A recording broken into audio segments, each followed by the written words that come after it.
तो जो प्रसंग चल रहा है कि इस समय में जो पार हो गए, झंझट मिट गया सदा का। ये समझ लो आपको कैद से छुटवाना है, जेल से। आपका मूल स्थान तो सतलोक में, जहाँ ठाठ से रहोगे। तुम इसको ठाठ मान रहे हो, व्यवस्था के कारण इसी को आपने ठाठ मान रखे, ये सुख नहीं है। तो वहाँ जाने के बाद फिर आपको सुख होगा सदा के लिए, फिर कभी लौट कर यहाँ नहीं आओगे, झांको भी नहीं। एक भक्त ने प्रश्न किया कि हम पहले भी वहीं थे, हमने गलती की, और यदि हम फिर गलती कर देंगे तो फिर यहीं आएंगे। बताओ, अरे तुम वहाँ पहुँचो तो एक बार जाकर देखो, फिर गलती कर दोगे तुम। जैसे किसी रास्ते से कोई व्यक्ति गया है, जा रहा है, और उसको आगे जाके ठगों ने, डाकुओं ने पीटा, लूट लिया, कपड़े भी उतार लिए और जूते मार कर वापस कर दिया। क्या फिर कभी वो गलती करेगा उस रास्ते जाने की? सपने में भी ना करे। तो इस काल ने हमारे लत्ते तार लिए, हमारी सारी पूंजी नाश करवा दी। तो फिर दोबारा यहाँ के हम परिचित हो गए, यहाँ के क्या सुख है। तो इधर तो देखें भी को ना, आन की तो बात दूर है। वहाँ गलती होली छो होली, बागे गलती कौन करेगा, ऐसे नालायक कौन है। तो पुण्यात्माओं, अब ऐसे ऐसे अज्ञान से भरे हैं भक्त। एक को मैंने कम से कम 1.5 घंटा ज्ञान सुनाया। पहले की बात है, शुरू में जब स्टार्ट किया ये अनमोल वचन, वो सुनता रहा, कहने लगा, भाई ऐसे है भगत जी, बात तेरी लागे सच्ची, पर आज तक मैंने कभी सुनी नहीं किसी से। सतलोक में ऐसा है, सुख है, और मैं हूँ पक्का धुन का, और मैं नाम लो नहीं। जब शुरुआत सी करी थी हमने, मैंने कहा अभी क्यों नहीं ले, जब ज्ञान सच्चा आपने मान लिया। कि इसलिए ना लूँ कि आज तक किसी ने पहले बताया नहीं, और मैं हूँ पक्का, जिस काम का लगा करूँ मैं अधूरा नहीं छोड़ता। और कहीं मैं सच्ची भक्ति कर वहाँ पहुँच जाऊँ, मैंने कोई भी ना पावड़े, वहाँ पर मुझे कोई ना मिले, मेरा जी नहीं लग गए, मैं ना जाऊँ वहाँ पर। फिर मैंने उसको कहा भी यहाँ तू क्या पाएगा, फिर कल न गधा बन गया, कुत्ता बन गया, तो यहाँ के टिंडे लेगा। ने बोला कोई बात नहीं, यहाँ घूमते फिरते दिखे जाएंगे, दिल लगा रहेगा। तो हमारी बुद्धि इतनी स्लिप होगी और हम इतने इस गंदे लोक में इतने रच गए। और सच उसकी बात कुछ दम भी था कि आज तक किसी ने बताया नहीं, कोई ऐसा स्थान भी है। स्वर्ग तक तो हमने सुना, स्वर्ग में जाते हैं फिर वापस आ जाते हैं, ये भी खूब पता है हमने भी, जैसे जितने जिसके पुण्य होंगे इतने रहेंगे। तो पुण्यात्माओं, हम इतने गिरावट में आ गए अज्ञानता के कारण। तो अब इस सतर से, और आपको वहाँ सतलोक के सतर के लेवल का बनाना, ये परमात्मा के ये शक्ति रूपी क्रेन आपकी बुद्धि ने उठा रही है, ये जीव की सतर से नहीं उठ सकती।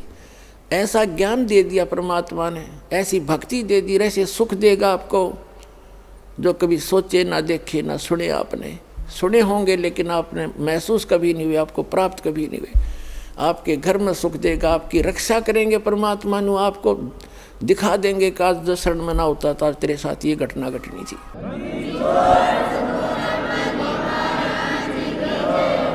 तो फिर अपने आप मान लेंगे कबीर इज गॉड।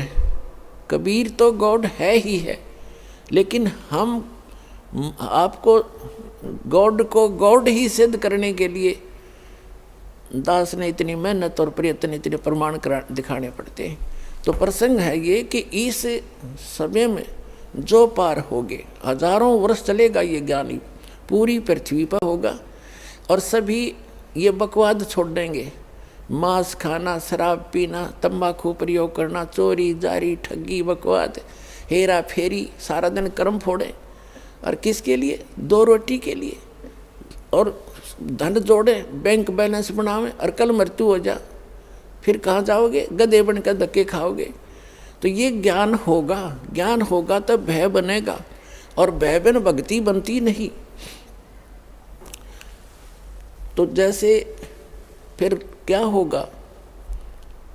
कुछ वर्षों के बाद जो व्यक्ति पार हो गए और जो बीच में स्लिप कर गए वो नहीं पार हो पाए, लेकिन गुरुद्रोही नहीं बने। गुरुद्रोही जो बनेगा उसको भगवान साथ नहीं देगा। सतगुरु से, वैसे तो गुरु से विमुख होगे तो भी हानि घनी होगी, और गुरुद्रोही की को तो परमात्मा कहते हैं असंग जन्म तक फिर मनुष्य जीवन ही नहीं मिलेगा। अब गुरु विमुखा, गुरु जी से विमुख जो हो गए, विमुख का अर्थ होता है साधना को छोड़कर, और तो साधना करे नहीं सकता आदमी जो इस ज्ञान को समझ लेगा। वो भक्ति यहाँ से चलेगा, भक्ति नहीं कर सकता, और अब बकवादों में लग जा दूसरी बात। इससे क्या होता है कि कुछ दिनों में आपको इतना सुख देगा ये परमात्मा, आप पुराने दुखों को भी भूल जाओगे। और जब ज़्यादा सुख हो जाता है तो आदमी भगवान से विमुख अवश्य होता है। तो ये सावधानी बरतनी है कबीर साहब इसके। अब कुछ परमात्मा आपको क्या करेंगे, आपको थोड़ा बहुत कष्ट बनाए रखेंगे ताकि आपको पुराने दुख भी याद आए जा। ऐसा दुख नहीं देंगे जो आपको घनी हानि कर जा, पर थोड़ा बहुत आपके हृदय में ये बना रहेगा कि ये थोड़ा बहुत, ज़्यादा नहीं होने देंगे। इसलिए करेंगे। कबीर साहब कहते हैं, कबीर सुख के माथे पत्थर पड़ो, जिस ते नाम हृदय ते जावे, और बलिहारी उस दुख के जो पन पल नाम रटावे। परमात्मा ने कहा भगवान इसे सुख का आग लगे जो आपसे दूर करे, और ऐसा दुख हमें दिए रखना मेरे दाता जिससे आपकी याद बनी रहे। इतना कष्ट आपको अवश्य देगा।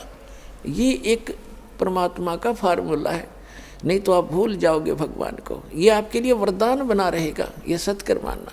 किसी भी प्रकार का देवों से सारे शरीर में थोड़ा बहुत रह के ठूठा, बाकी हानि नहीं होने देगा, आपकी भक्ति सुचारू करवाओगा।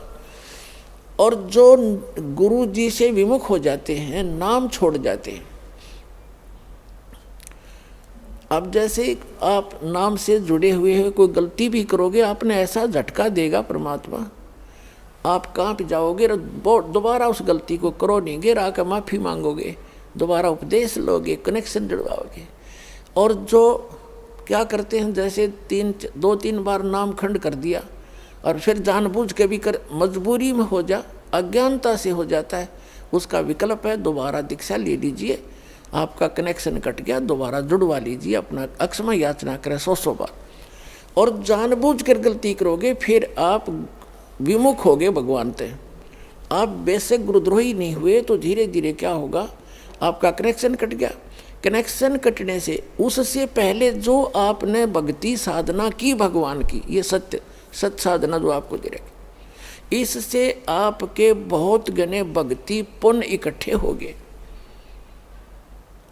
और आपने नाम भी त्याग दिया, यहाँ आना भी बंद कर दिया, और घर पे भी आप रहने लगे। कभी मंत्र करोगे, कुछ दिन तो करोगे लगातार, लेकिन फिर काल नहीं करने देगा और बकवादों में बढ़ जाओगे, और फिर भी आप सुखी होगे।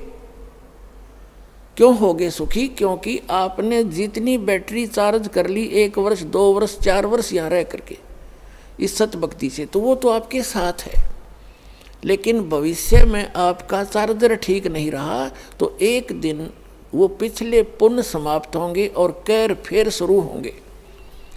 अब जैसे कई भक्त अब तो खैर नहीं जाएंगे, अब तो ज्ञान हो गया, बुद्धिमान हो गए। शुरू में हमारे साथ बड़ी समस्याएं रही। कोई शुरू में आए, उनको इतना सुख दिया, 1-2 वर्ष रहे, फिर छोड़ छाट गए। कोई लोक लाज में आके, कोई वैसे बकवादों में।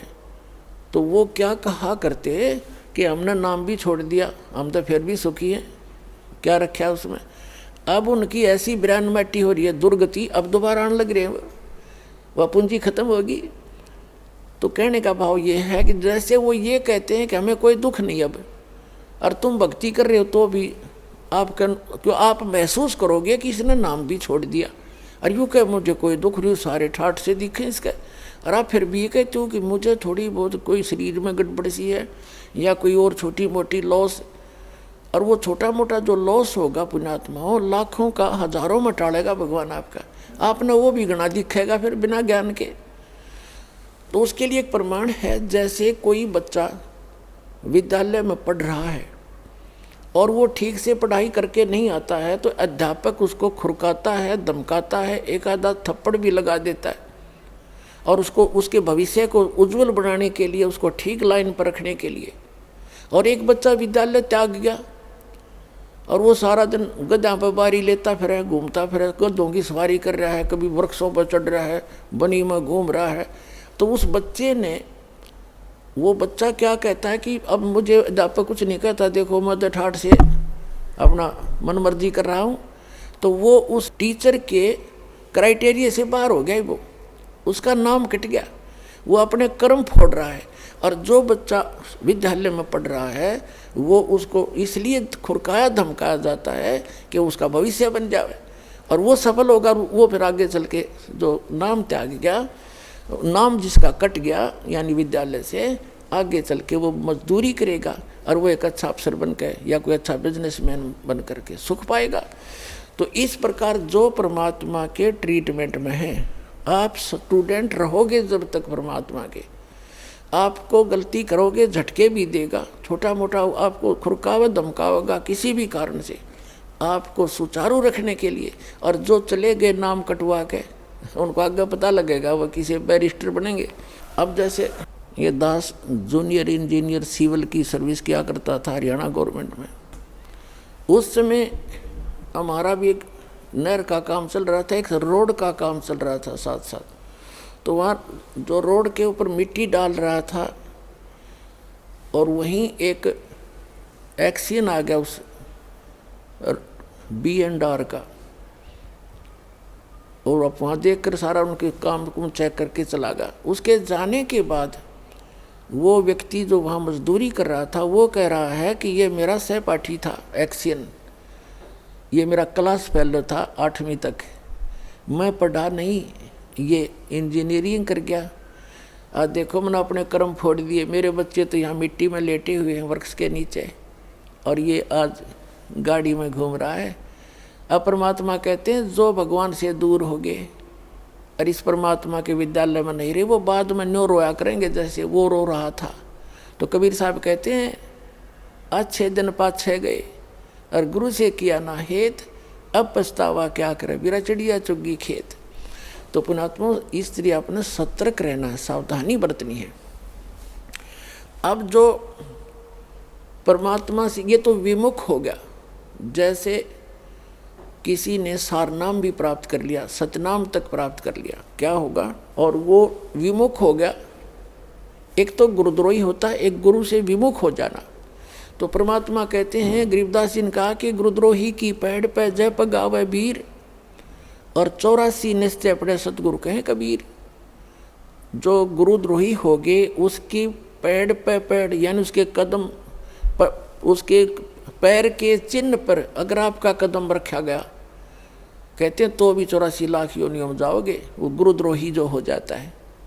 गुरुद्रोही कौन होता? जो गुरु जी की निंदा करता है और इस नाम को त्याग जाता है, कोरी बकवाद गढ़ता है, झूठ बोलता है, नरे आरोप लगाता है, वो गुरुद्रोही हो गया। और उसकी पैड़ पे पैर रखना, कहते हैं 84 निश्चय पड़े नो सतगुरु कहें कबीर। गरीबदास जी ने अपनी इस अमृतवाणी के साथ अपने परमात्मा कबीर जी की छाप साथ सहयोग लिया है कि ये भी ऐसा ही कहते हैं। अब पैड़ पे पैड़ रखना ये नहीं है कि गुरुद्रोही जा रहा है, आप वहाँ पीछे पीछे जा रहे हो तो उससे वो नहीं कि उसके कदम पे कदम नहीं रखना। अगर जैसे घर का कोई सदस्य हो जाए गुरुद्रोही, उसकी गुरुजी के बारे में जो वो बकवास करता है या भगवान के बारे में, उसकी हाँ में हाँ नहीं मिलावे, उसकी बात को हृदय से भी नहीं मानना कि सच्ची कह रही है, उसने सोचे बकवास करता है और करता रहेगा। उसके कहे अनुसार अपने हृदय में जरा भी कमजोरी नहीं आने दे, तो साथ रहकर भी वो उसने कदम से कदम नहीं मिलाया, उसकी पैड़ पे पैड़ नहीं रखी। गुरुद्रोही की पैड़ पर जय पगावे वीर, 84 निश्चय पड़े नो सतगुरु कहें कबीर। ये इस तरह पैड़ होता है, इन्होंने किसी कदम पर कदम रखेगा उससे चिंतित हो जाओ तुम, ऐसा नहीं। फिर गुरु विमुखा, सतगुरु विमुखा युग युग रोए, ओहे मानुष जन्म पाके खोए। जो गुरु जी से विमुख हो गए कहते हैं वो युग युग रोए और मनुष्य जीवन पाके खोए। अब जैसे जो सतगुरु विमुख हो गए युग युग कैसे रोएगा। अब जैसे प्रथम मंत्र आपको दिया, इसकी आप 108 मंत्र की माला डेली फेरते हो, ज़्यादा बेस से कर लेते हो, क्योंकि यदि करने का है काम। फिर सतनाम का आपको कितनी कीमत बता रखी है। सतनाम पालड़े रंगोरी हो, 14 लोग चढ़ावे राम रंगोरी हो, 3 लोग पास रंगोरी हो, तो ना तुला तुला राम रंगोरी हो। तो जिसने तीनों नाम प्राप्त कर लिए अब वो कितना भक्ति का धनी हो गया। और किसी कारण से सतगुरु विमुख हो गया, विमुख होगा वही पार नहीं होगा, नहीं तो पार हो गया आप सभी। तो विमुख हो गया तो क्या होगा उसके साथ, वो काल की जकड़ में पुनः आ गया वो। फिर अब उस काल उसको कैसे खिला खिला के मारेगा। अब जैसे आपने प्रथम मंत्र का जाप खूब कर रखा है, श्री गणेश जी का, श्री ब्रह्मा सावित्री जी का, श्री विष्णु और लक्ष्मी जी का, और श्री पार्वती और महादेव जी का, और दुर्गा जी का, ये मंत्र आपने खूब कर रखे। और पहला और लास्ट जो मंत्र इन मंत्रों में है वो परमात्मा का मंत्र है। इसके लिए उसमें इसलिए जोड़ा गया है कि जैसे कई बार क्या होता है कि प्रथम मंत्र आप ले जाते हो, कुछ घर का माहौल ऐसा होता है, कुछ विश्वास दृढ़ नहीं होता है, तो ये इतना अनमोल मंत्र है, इस मंत्र का आपने एक भी जाप कर लिया तो भी आपको मानुष जीवन मिलेगा। ये सत्कर मान लिया, मृत्यु होगी घर छोड़ गए, यानी इस नाम के लेने से, और विश्वास दृढ़ हुआ नहीं, मंत्र जरूर कर लिया, क्योंकि नाम लेगा यहाँ रहेगा 1-2 दिन तो ठीक से, घंटे 2 घंटे तो मंत्र वो करता ही है। और फिर घर जाकर क्या होता है, कोई न कोई अविश्वास पैदा कर देता है, कोई रिश्तेदार आकर उसको ऊपर के में वार कर दे देगा, वो हमारा नाम खंड हो गया, उससे कुछ होना ही नहीं था, तो उसको ऐसे हानि हो जाती है, उसकी मृत्यु हो जाती है। तो मृत्यु भी होगी तो भी मानव शरीर मिलेगा और फिर अच्छे घर में जन्म देगा, क्योंकि सभी आत्मा उस परमात्मा की है। तो यहाँ से उपदेश लेकर इंसान जो मार खाते हैं वो परमात्मा पर विश्वास ना करके, मर्यादा भंग करके, उनको हानि हो ही जाती है। लेकिन इस नाम का बेनिफिट भी उनको भी मिलेगा जैसा उन्होंने किया उस सत्र का। अब क्या होगा, जैसे ये बीच के 5 मंत्र हैं इस प्रथम मंत्र के अंदर, प्रथम दीक्षा मंत्र के अंदर जो बीच के 5 नाम हैं, इनमें इन भगवानों के मंत्र हैं, और इनकी इतनी कमाई हो जाती है। जब आप शरीर छोड़कर जाओगे आपको पहले गणेश जी के लोक में रखेंगे, और वहाँ आपके अंदर बहुत सी सिद्धियाँ होंगी, आप वहाँ गण बन जाओगे, और गणेश गणों का ईश उनका स्वामी है। वहाँ बहुत ठाठ होंगे आपके बहुत से, वहाँ अपनी पूंजी को वहाँ नष्ट करोगे। उस प्रथम मंत्र गणेश वाले मंत्र, गणेश जी वाले मंत्र की कमाई को वहाँ नाश करोगे। वहाँ जब पल्ला खत्म हो लेगा, आपकी पूंजी माइनस हो जाएगी, उसके बाद आपको ब्रह्मा और सावित्री के लोक में प्रथम मंत्र की पुण्य कमाई के साथ वहाँ भेजा जाएगा। वहाँ जाकर नैश्रित आपका ऐसे ही देव घर में जन्म होगा, फिर आप वहाँ कर्म पूरे करोगे, अपने ठाठ वहाँ भोगोगे। वहाँ भी रेस्टोरेंट है और आपकी कमाई के कुछ चार्ज लेते हैं ये सब। वहाँ जब आपकी पुण्य समाप्त हो जाएगी, वहाँ से फिर विष्णु जी के लोक में भेजा जाएगा, और फिर वहाँ से जब आपके पुण्य समाप्त होंगे फिर आप शिव जी के लोक में भेजे जाओगे। जब आपके वहाँ पुण्य समाप्त हो जाएंगे ये भक्ति के, फिर आप दुर्गा जी के लोक में भेजे जाओगे। वहाँ जब समाप्त हो जाएंगे, जिसने प्रथम मंत्र का रखा है, सतनाम भी ले रखा है, तो उसके बाद क्या होगा, सतनाम के प्रथम मंत्र जो ब्रह्म का मंत्र है, फिर आप ब्रह्म लोक में जाओगे, और वहाँ इनसे ज़्यादा सुख है या बकवाद ज़्यादा है। वो एक अच्छा रेस्टोरेंट है। इन अन्य जैसे एक तो हिसार और रोहतक में रेस्टोरेंट हो, एक दिल्ली में वो कैसटार बोल रहे हैं वो हो, तो उसका खर्चा भी ज़्यादा, उसमें बकवाद भी ज़्यादा, उसमें सुविधा भी ज़्यादा, लेकिन उसका खर्चा भी अधिक ही होता है, उसका चार्ज भी अधिक होता है। तो ब्रह्मलोक में वही जा सकता है जिसके पास ही प्रथम मंत्र ओम नाम का जाप की श्रद्धा से भक्ति की हुई हो, तो फिर वो रहेगा ब्रह्मलोक में। और फिर जो दूसरा मंत्र है सतनाम के अंदर, जो दूसरा मंत्र है जो श्वास उश्वास से जो आपको दिया जाता है, उसकी कमाई को इसने वहाँ एक बना रखा है नकली अलखलोक, नकली सतलोक। उस सतलोक में रखता है ये।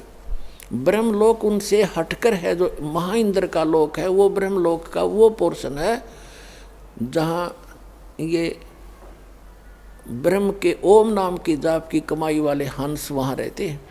कहने का भाव ये है दास का कि आपकी और जिसने सारनाम मिल गया है पूंजी, वो बाकी तो उसकी सारी नष्ट हो जाएंगी। सारनाम जिसको मिल गया है और आपको याद आ गया उस समय भी, यदि पहले याद आ जाता है, जैसे आप गणेश जी के लोक में गए या विष्णु जी के लोक में गए और वहाँ जाते ही आपको याद आया कि मैं तो गलत होगी, यहाँ तो मेरी सारी पूंजी नाश होएगी, रोज की उनको दिखाई देती है बैंक बैलेंस, जैसे जैसे पैसे निकालते हो और उसमें डेली निकल आ जाती है रिपोर्ट, ऐसे वहाँ डेली चलता आपका इतनी पूंजी खत्म होगी, इतनी आज इतनी, आज इतनी, आपने इतना खर्चा कर दिया। तो फिर उसको याद आता है कि भैया तो गलत हो गया, और गुरुजी बताया करते थे ये तो बात बिगड़ गई, मैं तो गलत आ गया, मैंने तो कहीं और जाना था। फिर उसको याद आ गई कि मेरा तो नाम कट्या होगा, फिर जब मैं यहाँ आ सकता हूँ वैसे तो आ ही नहीं सकता, नाम खंडवा होगा। तो यहाँ कहते हैं शिव मंडल ब्रह्मापुरी चाहे विष्णु लोक में हो, हमरे गुण भूले नहीं तो आन छुटाऊँ। तो यदि वहाँ भी आपका ये बात याद आ गई कि मैं तो गलत आ गया, भगवान कोई गलती बनी होगी मेरे ते, वो गलती ऐसी बनती है जो स्वयं को मालूम ना हो और गुरुद्रोही ना हो, वैसे गफलत करके हट जाता है आदमी दूर, तो वो गुरुद्रोही नहीं होता, उसकी फिर वहाँ भी अर्जी स्वीकार होती है।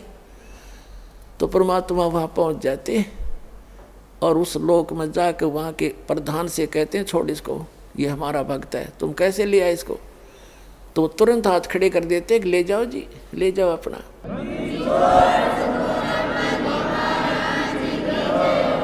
लेकिन उस नालायक ने काम कितना बिगाड़ लिया, अब उसको कहाँ रखेंगे भगवान। इस एक ब्रह्मांड, प्रत्येक ब्रह्मांड के अंदर मालिक ने अपना एक राजदूत भवन जैसे होता है ना, प्रत्येक कंट्री का, प्रत्येक कंट्री में, प्रत्येक देश का, प्रत्येक देश में, ऐसे मालिक ने ऐसा गुप्त स्थान बना रखा है वहाँ पर। और वो इनका भी समझ में नहीं वो है क्या चीज़, तो वहाँ ले जाकर स्टॉक रख देते हैं बीज रूप में, बोरी की बोरी भरी धरी है वहाँ पर। अब वो जो इस कलयुग के अंदर रह गए हुए और फिर उनका, क्योंकि काफ़ी दिन के बाद पहले तो यहीं ठाठ दिखेंगे, उसमें फिर मृत्यु होगी, इतना बहुत देर हो चुकी होगी और ये भक्ति युग समाप्त हो चुका होगा, कलयुग का अंतिम चरण प्रारंभ हो चुका होता है। तो अगर उससे पहले याद आ जाती, दोबारा जन्म देते हैं परमात्मा, यहीं पटक देते हैं फटाफट और शुरुआत कर देते। और जो बाहर रह जाते हैं उनमें वो फिर क्या होता है, वहाँ स्टॉक रखा भगवान ने। और अब जो वो 4 युग तक उन वहीं बंद रहेंगे, उनको मालिक एक आध को बेसिक जैसे कुछ एक को कलयुग में भेज देता है, फिर उनको शुरुआत हो जाती है धीरे धीरे, फिर उनकी संतानें बढ़ती हैं, उन भक्ति बीजों के घर पर ही परमात्मा उन स्टॉक को अब भेजेगा आपके घर, जो किसी युग में, सतयुग में उन्होंने भक्ति की थी। तो इतना समय और लेट हो गए वह, और अब शुरू होगा, अब फिर भी गलती खा सकते हैं ऐसे नालायक। तो कहने का भाव आपको सतर्क करना चाहता है दास कि असंख्य युगों के बाद ये दाव लगा है। गरीबदास जी कहते हैं ये संसार समझदा नहीं, कहंदा श्याम दोपहरे नो, गरीबदास ये वक्त जाते रोगे इस पैरे नो। ये हाथ से छूट गया ये गोल्डन चांस, फिर रोया करोगे इस वक्त को, ये हाथ नहीं आओगा।